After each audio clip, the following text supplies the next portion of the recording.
Glória a Deus. Então, iniciando com a mensagem da palavra do nosso Deus para nós nessa manhã de domingo, pedindo que o Espírito Santo venha trazer entendimento, discernimento, iluminação, revelação da palavra do nosso Deus ao nosso espírito, ao nosso coração. Pai, em nome de Jesus, fala conosco, Senhor, por meio da mensagem da Tua palavra.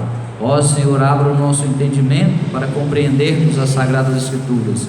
Espírito Santo, nos conceda a graça, nos conceda a capacitação que precisamos, ó Deus, para compreender aquilo que o Senhor quer falar conosco nessa manhã de domingo. Nos abençoa, Senhor, por meio da Tua palavra. Ó Senhor, Are Oreclai, Oreclodelai, abençoa cada um, meu Deus, os presentes, a cada um que vai ouvir essa mensagem por outros meios, pela internet, em nome de Jesus, para a glória do nome do Senhor. Malaquias, capítulo 3, verso 18, nos diz assim, o nosso Deus na sua palavra, a Bíblia Sagrada: então vocês verão a diferença entre o tratamento que Deus dá aos justos e aos maus, entre os que servem e os que não os servem. Repetindo, Malaquias 3,18: então vocês verão a diferença entre o tratamento que Deus dá aos justos e aos maus, entre os que servem e os que não os servem. Glória a Deus, louvado seja o nome do Senhor Jesus. Então, o profeta Malaquias, inspirado por Deus, deixou registrado esse versículo para nós hoje, desde os tempos remotos em que foi escrita essa porção da Escritura Sagrada, da Bíblia, como nós conhecemos hoje. E a palavra de Deus, ela é viva e ela permanece para sempre, conforme diz também a própria Bíblia: todas as coisas passarão, a única coisa que não passará é a palavra do nosso Deus, porque ela permanece para sempre. Louvado seja o nome do Senhor. Louvado seja o nome do Senhor. Então, nós vamos agora ler imediatamente em Provérbios, capítulo 10, versos 22. Provérbios 10, 22. E vamos depois fazer uma conexão entre Malaquias 3,18 e Provérbios 10, 22. Nos diz assim, então, livro de Provérbios, capítulo 10, verso 22: a bênção do Senhor enriquece, e com ela não traz desgosto. A bênção do Senhor enriquece, e com ela não traz desgosto. Em outra versão diz assim: a bênção do Senhor enriquece e não causa dores, ou não causa sofrimento. Só que eu anotei duas vezes a mesma versão. Deixa eu me localizar aqui. A bênção do Senhor produz riqueza e não provoca sofrimento algum. Então, vemos em duas versões diferentes. Louvado seja o nome do Senhor. A bênção de Deus produz riqueza e não provoca sofrimento algum. O que é muito comum nós observarmos nos dias de hoje, não só de hoje, de há muito tempo, especialmente no meio cristão. É claro que isso é aplicável a todos os homens. O homem tem em si um desejo de prosperar, de conquistar, de realizar. Esse desejo foi colocado no coração do homem pelo próprio Deus. Porém, nós sabemos que com a introdução do pecado na terra, a humanidade ficou corrompida. Então, todo o homem foi corrompido, a carne, ou seja, a natureza carnal, toda a humanidade se tornou corrompida pelo pecado. Portanto, quando nós nos convertemos a Cristo, nós precisamos nascer de novo, e aí se dá o início da verdadeira conversão do homem a Deus. Eu estava caminhando numa direção, eu estava vivendo de uma certa forma, com um certo procedimento, uma certa conduta, um padrão de comportamento, um padrão de conduta, e eu agora preciso me converter, eu preciso mudar de caminho, mudar de direção.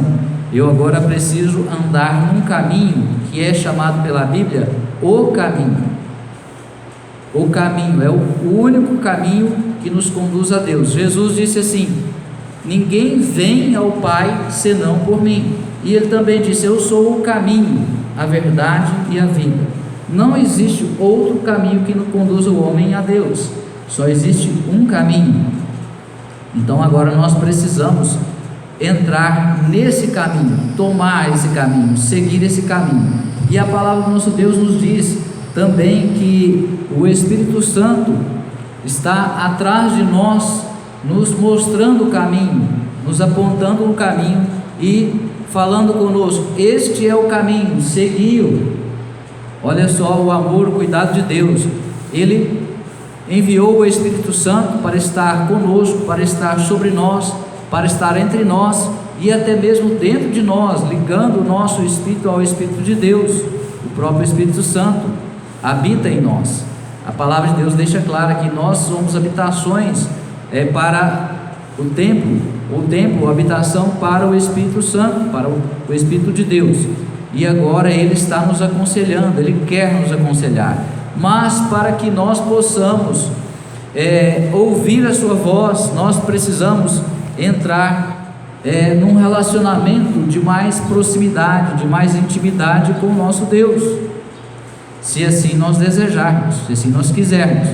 E para estreitarmos esse relacionamento, nós temos falado repetidamente várias condições, vários requisitos, e especialmente nós precisamos nos consagrar a Deus, decidir, tomar uma decisão em nosso coração de viver dessa forma, em comunhão, em consagração ao nosso Deus, e buscar a santificação. A santificação, ela é um processo que se inicia no marco inicial da conversão, dessa mudança do nosso caminho, da nossa trajetória como homens e mulheres de Deus aqui na terra, e ela vai evoluindo gradativamente na medida em que nós vamos conhecendo mais a Deus e desejando conhecê-lo. Ele também se deseja revelar a nós e vai trazendo iluminação, entendimento das coisas espirituais, tudo com base nas Sagradas Escrituras, que é a palavra do nosso Deus. Vamos conhecendo a Deus e assim nós vamos também sendo transformados, porque a palavra do nosso Deus, ela é espírito e vida, e nela contém poder. O próprio poder de Deus está impregnado na sua palavra para transformar o homem. Ela é como uma espada de dois gumes, que é o aisudeai, deureclai, decanteai, que é o único instrumento capaz de separar o espírito da alma, a junta das medulas. Não há nada no mundo, no universo, que tenha esse poder de separar a alma do espírito. Na verdade, eles são indissociáveis, mas é uma linguagem figurada para ilustrar que o poder de Deus é tão grande que, se Ele quiser separar, Ele tem poder. É o único que pode separar a alma do espírito. Tanto assim que, por exemplo, nós lembramos da passagem do Vale dos Ossos Secos, quando Deus deu aquela palavra profética ali ao profeta, para que ele determinasse que aqueles ossos voltassem à vida. E aqueles ossos foram se juntando, osso com osso. Depois criou-se nervos, criou a carne, e depois eles se tornaram almas viventes, ou seja, eles já tinham vida, mas o Espírito ainda não estava neles. Aí Deus determinou para que o Espírito entrasse neles, ou seja, a verdadeira vida, ela vem através do Espírito. Enquanto não há o Espírito de Deus em nós, nos governando, nós não teremos a verdadeira vida, porque a vida aqui na terra, ela é da terra, o corpo é do pó e vai voltar ao pó, e o homem, se ele não tiver o seu espírito regenerado por Deus, ele não irá para o céu. A vida não termina aqui, termina somente para o corpo, mas a alma e o espírito do homem tem dois destinos: um é o céu com Deus e o outro é o inferno com Satanás. Misericórdia. Então nós, entendendo essas coisas, compreendendo o princípio das coisas, porque para nós compreendermos as demais coisas, nós precisamos compreender o que está no fundamento, o princípio. Por isso que nós fazemos questão de repetir essas coisas que são o princípio da vida cristã. Glorificado seja o nome do Senhor Jesus. E aí nós vemos, conforme falávamos, que o homem, ele tem esse desejo de prosperar, mas depois que a carne se corrompeu, houve um desequilíbrio. O primeiro homem, Adão e Eva, eram perfeitos, era um casal perfeito, foi colocado lá no jardim, chamado Éden, e ele se corrompeu pelo pecado, e aí tudo começou a desvirtuar, tanto que hoje nós vemos, infelizmente, até no nosso meio, no meio dos cristãos, muita coisa desvirtuada, muita coisa que contradiz a Deus, a sua palavra, os seus princípios, os seus valores, os propósitos de Deus para o homem. Então, se enquanto nós não tivermos uma vida de intimidade com Deus, de santidade, de santificação nesse processo, conforme nós dizíamos, nós não vamos ser libertos daquilo que é desvirtuado, que vem sendo impregnado em nossas mentes, em nossos corações, desde o nosso nascimento, porque não tem como a pessoa, a não ser que ela nasça num berço cristão e ela seja educada desde pequenininha, assim, com muito zelo, com muito cuidado, com muita dedicação dos seus pais realmente obedientes a Deus, tementes a Deus, mesmo assim ela vai receber influências, porque ela vai para a escola, ela convive com pessoas que não temem a Deus, que nem conhecem a Deus, ela vai brincar, ela vai estudar, ela vai conviver com outras pessoas que estão com a mente contaminada, com a mente corrompida pelo pecado. Então a corrupção, ela faz parte da natureza humana, e aí é um processo que exige muito esforço, muita dedicação da nossa parte. A santificação significa nós deixarmos das coisas impuras e absorvermos e retermos somente as coisas que são puras, as coisas que são santas, as coisas que provêm de Deus. Assim é o processo de santificação. Enquanto esse processo ele não atinge um grau mínimo necessário para começar a colocar a alma e o espírito do homem em equilíbrio, segundo Deus, segundo o prumo de Deus, segundo o nível de Deus, nós vamos ficar sujeitos a engano. Por isso que a Bíblia diz que enganoso é o coração do homem, quem o conhecerá? Somente Deus conhece o nosso coração. E ele se corrompeu, ele já estava corrompido desde o princípio, já nascemos com essa corrupção. Então não há como a pessoa ela pensar que ela já atingiu a perfeição. A perfeição, na verdade, nós só alcançaremos no céu, não aqui na terra. Mas o nosso propósito, nosso objetivo tem que ser esse, porque também o próprio Deus nos exorta a isso: sede perfeitos como é perfeito o vosso Pai. Oriare, oreclai, decanteai. Então nós precisamos buscar a perfeição, e é uma luta, como o apóstolo Paulo disse, a luta da carne contra o espírito, e ela é travada especialmente na nossa mente, mas logicamente que envolve a alma e o espírito humanos. Então o que é mais forte no homem, conforme nós falávamos na última mensagem, na nossa última pregação, o que é mais forte na natureza humana corrompida são os sentimentos, as emoções.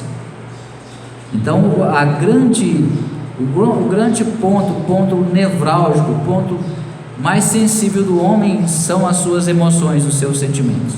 Por isso que nós precisamos cuidar muito e entender bem e cuidar muito dos nossos sentimentos, das nossas emoções, porque elas muitas vezes parecem boas, mas na maioria das vezes, se nós não levarmos, conforme também nos ensinou o apóstolo Paulo, os nossos pensamentos, o nosso coração cativo à obediência de Cristo, ou seja, vamos pedir que o Espírito Santo nos ilumine e fale conosco, que nos dê o entendimento correto dos nossos sentimentos, nós estamos sujeitos a enganar. Por exemplo, o amor. Gostamos sempre de frisar o aspecto do amor, porque muito se fala do amor. Então as pessoas falam, mesmo os cristãos e os não cristãos falam, mas Deus é amor, Deus ama a todos, Deus está em todo lugar, Deus não faz distinção de pessoas. As pessoas começam a usar a própria Bíblia de uma maneira desvirtuada, usar as próprias palavras de Deus de uma maneira desvirtuada. E é assim que o diabo, ele incita o homem a pecar. Foi assim que ele tentou a Jesus lá no deserto, usando a própria palavra de Deus de forma desvirtuada. Então nós precisamos colocar uma lupa, passar um pente fino e pedir que o Espírito Santo nos ajude a examinar todas as coisas, especialmente começando em nosso coração. O nosso coração simboliza o espírito e a alma do homem. Uma hora mais o espírito, outra hora mais a alma, mas de uma maneira geral o espírito e a alma, porque eles são ligados, conforme nós dizíamos antes. Mas o que vem de Deus para nós vem pelo Espírito. Assim também o que vem de Satanás vem do espírito do homem, mas vem através da nossa mente, dos nossos pensamentos, da nossa razão, porque Deus nos deu a razão, nos deu o entendimento, nos deu o intelecto para que nós possamos decidir o que nós queremos. Não há como uma pessoa que não tem memória ter decisão livre, o livre-arbítrio. A pessoa, quando ela perde a memória, ela precisa que os outros façam as coisas por ela. Dê comida na boca dela, porque senão ela não come, morre sem comer, sem tomar água. Leva para o banheiro, para fazer as suas necessidades, senão ela faz na roupa. Ela perdeu totalmente, a pessoa quando perde totalmente a memória, ela não tem mais controle do seu corpo, nem das suas emoções, nem dos seus pensamentos. Por isso que os médicos falam, ela está vegetando. Às vezes a pessoa fica lá na UTI, mantendo viva por aparelhos. Por quê? Porque ela não tem mais, perdeu totalmente o controle.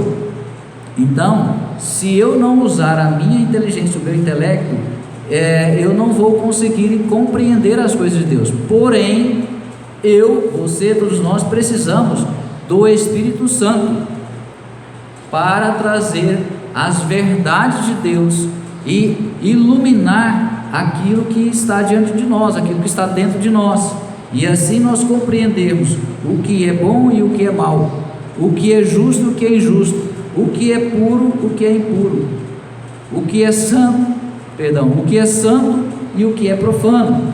Então nós precisamos do Espírito Santo. Sem ele nós não teremos condições de separar, de fazer separação entre essas coisas, e assim nós precisamos agir para escolher a vontade de Deus. A vontade de Deus é boa, perfeita e agradável. Se nós quisermos viver de acordo com a vontade de Deus, Ele irá nos abençoar. Existe uma grande diferença entre a bênção que vem de Deus e aquilo que as pessoas imaginam no seu coração que estão sendo abençoadas, que estão recebendo alguma bênção de Deus.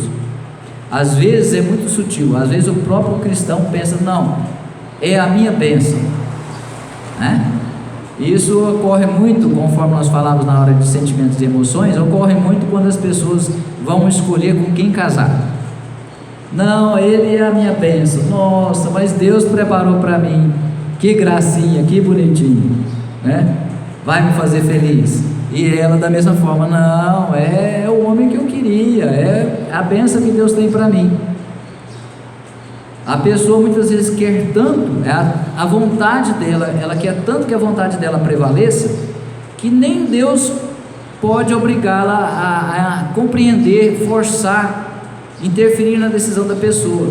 A pessoa, ela é obstinada em muitas decisões, ela quer tanto e ela começa a até usar o nome de Deus em vão, falando que Deus está naquele negócio, que é de Deus, e vai, e embarca, e aí a canoa está furada. E quando a pessoa embarca numa canoa furada, o que acontece? A canoa afunda, não tem jeito, infelizmente. E muitas pessoas caem nesse engano. Eu mesmo já caí nesse tipo de engano algumas vezes. Então agora, hoje, que eu tenho mais conhecimento de Deus, que tenho mais experiências com Deus, que tenho uma melhor comunhão com Deus, eu não quero mais entrar em canoa furada. E eu te aconselho que você também não entre em canoa furada. Se você não quer entrar em canoa furada, meu irmão, minha irmã, você precisa viver em santidade. Você precisa ter comunhão com Deus, ter relacionamento de intimidade com Deus, falar com Deus, orar a Deus, mas também ouvir Deus, porque às vezes a pessoa quer que Deus traga uma resposta e coloca aquela questão em oração, aquela petição, e começa a orar e pedir a Deus, mas ela não espera a resposta de Deus, ela quer achar que ela vai insistir até Deus fazer o que ela quer. Aí tem gente que usa aquele versículo lá, não, tem que bater para a porta abrir. Meu irmão, tem que bater, mas a porta que Deus tem para abrir para nós é a porta dele, não é a minha. Muitas vezes é o que ele tem para mim, que é o melhor para mim, não o que eu escolho. Aí a pessoa escolhe e depois quer que Deus aprova a escolha dela. Quem sabe escolher melhor para nós? Eu ou Deus? Deus ou você? Então deixa de ser bobinho, deixa de ser bobinha. Busque as escolhas de Deus, busque a vontade de Deus. Glória a Deus. Busque fazer aquilo que Deus quer que você faça. Em primeiro lugar, buscai em primeiro lugar a vontade de Deus e a sua justiça, e as demais coisas vos serão acrescentadas. Então, se nós queremos as demais coisas, porque o necessário sempre Deus irá nos dar. Se eu estiver agindo de forma correta, a Bíblia me garante que jamais viu o justo desamparado, jamais viu o justo mendigar o pão. Então, o que é necessário para eu viver, se eu sou uma pessoa que age corretamente, se eu trabalho corretamente, procuro não comprar além do que eu tenho condições de pagar, ou seja, se eu vivo a minha vida de uma forma, num padrão normal, aceitável, aprovado até mesmo para o ímpio, agindo de maneira correta, Deus é justo, e na sua justiça Ele não vai me deixar passar necessidade.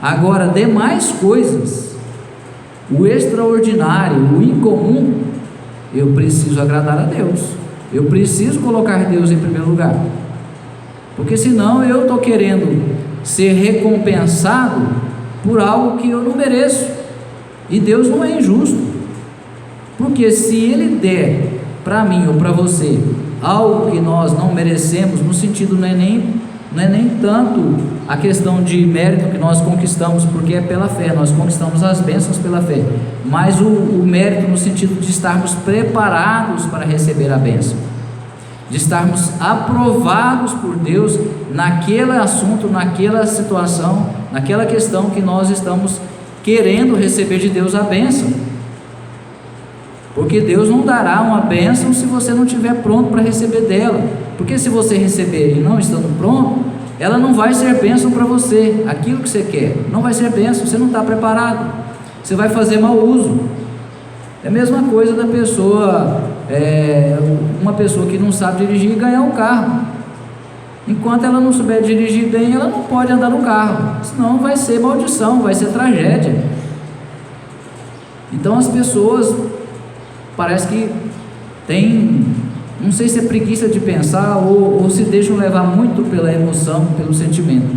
Eu creio que é mais a segunda opção, mas a primeira opção também, ela é aplicável, ela é verificável em nosso meio, em nossos dias, porque as pessoas vão agindo de uma forma que nem parece que são inteligentes, querem usar a inteligência, mas só para algumas coisas,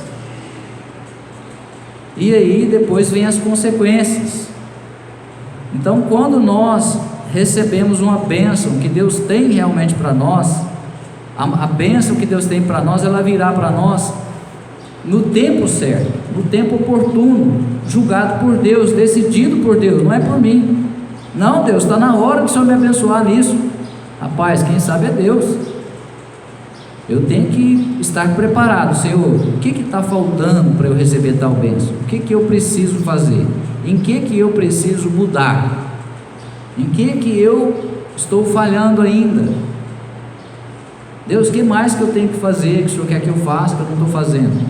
Ou em que o Senhor quer que eu mude? Então é assim, a gente precisa examinar a si mesmo, mas sempre o exame é o exame do alto, não é simplesmente o autoexame. Deus me dá inteligência, mas quem traz o convencimento de todas as coisas é o próprio Deus, é o Espírito Santo de Deus, é Ele que nos convence de todas as coisas, do pecado, da justiça e do juízo. Agora, se eu sou uma pessoa que eu não conheço a palavra de Deus, como é que eu vou saber qual é a vontade de Deus? Não tem como. Ah, mas Deus usa o profeta. Deus usa o profeta, mas a palavra de Deus também fala que em parte falamos e em parte profetizamos. O próprio profeta, muitas vezes, ele é induzido pela sua vida, pela sua experiência, pelo seu conhecimento de Deus, a dar uma interpretação da profecia, a dar um direcionamento na profecia. Então, se eu não tiver muito ligado, não tiver, como a gente diz usualmente, no Espírito, ou seja, meu Espírito ligado no Espírito Santo, para receber do próprio Deus o discernimento das coisas de Deus, eu vou fazer confusão. Eu vou fazer confusão, mesmo com a profecia.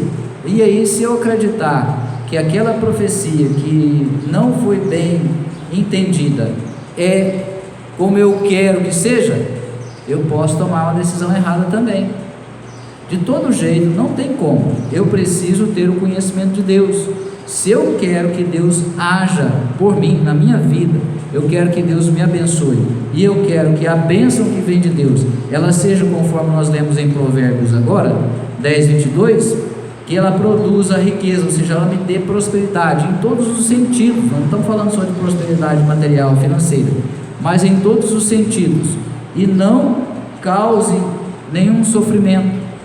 Porque a pessoa, por exemplo, ela quer conquistar uma coisa material, vamos supor, pode ser uma casa, um carro, um emprego, passar num concurso, ela quer alguma coisa de material, e ela quer, e ela insiste, e ela pede, conforme nós estávamos falando, e ela não tem paz. Ela pensa que ela só vai ficar bem, se sentir bem, ter paz no seu espírito, quando ela conquistar a bênção. Ela entende que ela não está tendo paz porque a bênção ainda não veio. Isso em qualquer coisa. Por exemplo, se eu estou orando a nível de relacionamento, para conversão da minha família, em qualquer coisa, se eu estiver orando, insistindo com Deus e não estou tendo paz, então tem alguma coisa errada, porque a bênção de Deus produz paz. Ou seja, quando fala não provoca sofrimento, não traz consigo sofrimento, ela traz paz. A bênção de Deus enriquece, e com ela, Deus, não traz desgosto, não traz sofrimento. Se eu estou triste, se eu estou atribulado, se eu estou perturbado, se eu estou ansioso demais, qualquer coisa que está em desequilíbrio, não é Deus que está no comando. Se tem desequilíbrio, não é Deus que está no comando. Eu preciso buscar o equilíbrio que Deus tem para mim, o equilíbrio dos meus pensamentos com os meus sentimentos, o equilíbrio do meu espírito com a minha alma, o equilíbrio entre aquilo que eu sei que eu devo fazer, conforme as Escrituras Sagradas, com o que eu estou fazendo. Se eu conheço a verdade, mas não pratico a verdade, se eu conheço a palavra, mas não coloco em prática, tem desequilíbrio. Então nós precisamos ser equilibrados em tudo, e aí não tem como eu conseguir esse equilíbrio se eu não estiver sendo guiado pelo Espírito Santo, se eu não estiver me sujeitando à vontade de Deus, se eu não estiver realmente sendo servo de Deus, porque o servo tem sobre si um Senhor, que é o seu dono, o meu dono, eu tenho que ser servo para ele falar para mim, faz isso, eu faço, não faz aquilo, eu não faço, eu tenho que obedecer, eu sou servo. Se eu tenho um Senhor realmente, eu tenho que obedecer a Ele. Agora, se eu não obedeço a Deus, que é o meu Senhor, a quem que eu vou obedecer? A palavra é clara, existem dois senhores, ou você obedece a um, ou você obedece a outro, ou você faz a vontade de um, ou você faz a vontade de outro. Se eu estou obedecendo a Deus em muitas coisas, mas em alguma coisa eu estou pecando, ou seja, continuamente, vamos supor que eu esteja mentindo, misericórdia, não estou, mas vamos supor que eu estivesse mentindo, só de exemplo, estou sempre mentindo, sou mentiroso, contumaz, estou sempre mentindo, uma mentirinha, mas estou mentindo, eu estou servindo ao diabo, e o pior é ele, que é o pai da mentira. A pessoa, por isso que nós falamos na mensagem passada, a pessoa, depois que converteu, se ela mentia, não minta mais, se roubava, não roube mais, se era preguiçoso, vai trabalhar, vai ter com a formiga para aprender como é que se trabalha. Veja o exemplo delas. Então, o Senhor Jesus disse também: meu pai trabalha até hoje. Então agora não vem querer dizer porque você é crente, Deus vai mandar, como fez com o profeta, comida, né, pelos corvos lá na sua mesa, e você vai ficar de braço cruzado. Não, meu irmão, tem que trabalhar. O trabalho foi uma forma de punição pelo pecado, né? Então temos que trabalhar, todo homem precisa trabalhar. Porém, nós vamos reforçar e lembrar, como nós já falamos, não é sacrifício. Esse mérito que eu me referi não é o que vai, em princípio, agradar a Deus, mas tem que ter o esforço, porque o sacrifício que agrada a Deus, Salmo 51, 17 diz assim: os sacrifícios que agradam a Deus são um espírito quebrantado, um coração quebrantado e contrito, ó Deus, não desprezarás. Então aqueles que têm um coração quebrantado, um espírito contrito, estão dispostos a cumprir qualquer coisa que Deus pedir, sem oferecer resistência, sem colocar empecilhos, sem dar desculpas. Então nós precisamos parar de fazer as coisas da nossa maneira e aprender a fazer da maneira como Deus quer que nós façamos. Tem gente que, não, eu aprendi assim, com meu pai, com minha mãe, com meu avô, e eu vou morrer fazendo assim, né? Misericórdia, né? Aí você recebe uma instrução para mudar em alguma coisa. Não, esses dias eu ouvi, essa semana eu ouvi: não, você quer me mudar. Não, irmão, eu não quero te mudar, não, eu quero que você mude. Ao mesmo tempo que eu não quero te mudar, eu quero que você mude naquilo que você precisa mudar. Se Deus está me usando para falar para você que você precisa mudar nisso ou naquilo, eu estou sendo instrumento de Deus. Você muda se você quiser, você tem liberdade. O próprio Deus vai respeitar a sua decisão. Eu não sou tolo de querer mudar ninguém. Eu gostaria que todo mundo mudasse, inclusive eu mesmo luto muito comigo mesmo, para eu mudar no que eu preciso. Não é fácil. Agora, nós como servos de Deus, como instrumentos de Deus, nós precisamos orientar as pessoas que Deus coloca diante de nós, para isso. Se Deus me move para falar, eu vou falar. Eu também sou profeta, eu abro a minha boca e falo aquilo que Deus me move para falar. Se a pessoa acatar, muito bem. Se não acatar, se quer o conselho, vai ser abençoado. Se não quer o conselho, vai ficar na tribulação, vai ficar no problema, até se humilhar e entender que precisa obedecer. Não é a mim não, é a palavra de Deus, é o próprio Deus. Amém? E naquilo que eu falar de mim mesmo, eu não posso falar de mim mesmo. Se eu falar, eu vou procurar me corrigir, vou procurar me consertar. Eu tomo cuidado para não falar as coisas de mim mesmo e nem fora da palavra de Deus. Mas nós somos falhos, pode acontecer que eu fale alguma coisa, mas é muito raro isso acontecer, porque eu sou muito cuidadoso nesse aspecto. Eu sou muito cuidadoso, e nós temos que ser assim, não usar o nome de Deus em vão. A pessoa compra um carro sem poder, vai lá, financia o carro, não sabe que o dinheiro não dá, não, mas Deus vai me abençoar, ainda escreve lá no carro, prega lá no carro, bênção de Deus. Que lindo, né? Deus deve olhar lá para o camarada assim, para aquele negócio que ele põe lá no carro lá, bênção de Deus, foi Deus quem me deu. Deve ficar lá sorrindo, né? Falou: meu rapaz, eu não tenho nada a ver com esse negócio que você fez aí. Agora você fez por sua conta, agora você se vira. Se vira e resolve o abacaxi aí, descasca o abacaxi. Então as coisas de Deus são feitas com ordem e decência. Na palavra de Deus tem instrução para tudo aquilo que nós precisamos e queremos receber da parte de Deus. Sobre isso nós falamos agora. A Bíblia diz assim: qual é o homem que, querendo construir uma torre, primeiro não se assenta para calcular os seus custos?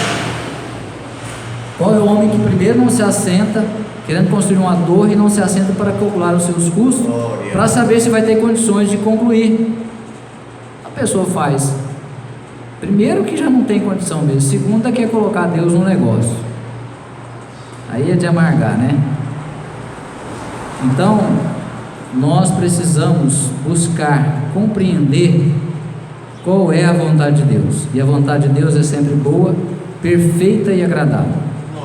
Louvado seja o nome do Senhor Jesus. E se nós quisermos permanecer na presença de Deus, nos sujeitando à vontade dele e fazendo a vontade dele, nós seremos ricamente abençoados, porque todas as bênçãos já foram conquistadas pelo Senhor Jesus nas regiões celestiais, mas é conforme Deus tem para cada um. Às vezes tem coisas, tem bênçãos que Deus tem para mim e não tem para você, tem outras bênçãos que Deus tem para você e não tem para mim. Então a gente precisa buscar de Deus mesmo, para saber aquilo que Deus quer, amém? Louvado seja o nome do Senhor Jesus Cristo. Glória a Deus. Finalizando em Atos 20, 35, Atos capítulo 20, verso 35, nos diz assim a palavra do nosso Deus. Atos 20, 35: por meio de todas as minhas realizações, tenho-vos mostrado que, mediante trabalho árduo, devemos cooperar com os necessitados, lembrando as palavras do próprio Senhor Jesus: é mais bem-aventurado dar do que receber. Amém? Louvado seja o nome do Senhor Jesus. E em Marcos 4, 25 diz assim: porquanto ao que tem mais se lhe dará, de quem não tem, até o que tem lhe será retirado. Então nós precisamos entender essas verdades. Se nós quisermos receber de Deus algo, nós precisamos estar dispostos a compartilhar. Até mesmo o amor de Deus, ele foi manifestado, ele foi provado em doação. Deus o Pai doou o seu Filho por amor a nós, doou a vida do seu Filho para se sacrificar por nós. Então agora, se eu estou começando a aprender a viver no amor de Deus, e eu quero receber mais do amor de Deus, eu vou receber, desde que no meu coração eu esteja disposto a dar esse amor, a compartilhar esse amor, a me doar em amor. Tudo aquilo que eu recebo de Deus vai ser multiplicado em mim, ou seja, Deus vai acrescentar mais em mim, se eu tiver decidido, tiver disposto, quando Deus olhar, examinar meu coração e identificar no meu coração que eu estou disposto a me doar para Ele em primeiro lugar, e esse me doar para Ele, em fazer a vontade dEle, em tudo, em obedecer a Ele, significa que muitas vezes eu vou ter que fazer sacrifício também para amar o outro, o meu próximo, o meu irmão, o meu semelhante, porque o apóstolo Paulo escreveu em 1 Coríntios 13, que o verdadeiro amor, ele é um amor sacrificial, ele não visa os seus próprios interesses. Então, se eu estou falando que eu amo o meu próximo, quem quer que seja, pode ser o meu cônjuge, pode ser o meu filho, próximo é o mais próximo, as pessoas próximas a mim. Se eu estou amando, mas eu só amo se ele me retribui o amor que eu estou dando, eu não estou amando o amor de Cristo ainda, eu estou amando um amor natural.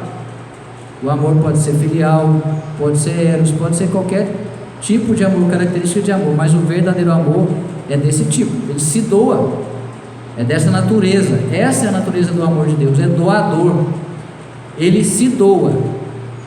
Jesus doou-se a nós, entregou a sua própria vida por amor de nós.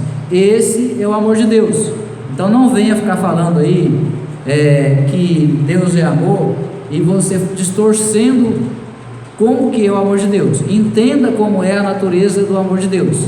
A natureza do amor de Deus é essa, é um amor doador, mas não para agradar, não para isso, não para aquilo, é segundo a vontade de Deus, é segundo a direção do Espírito de Deus, amém?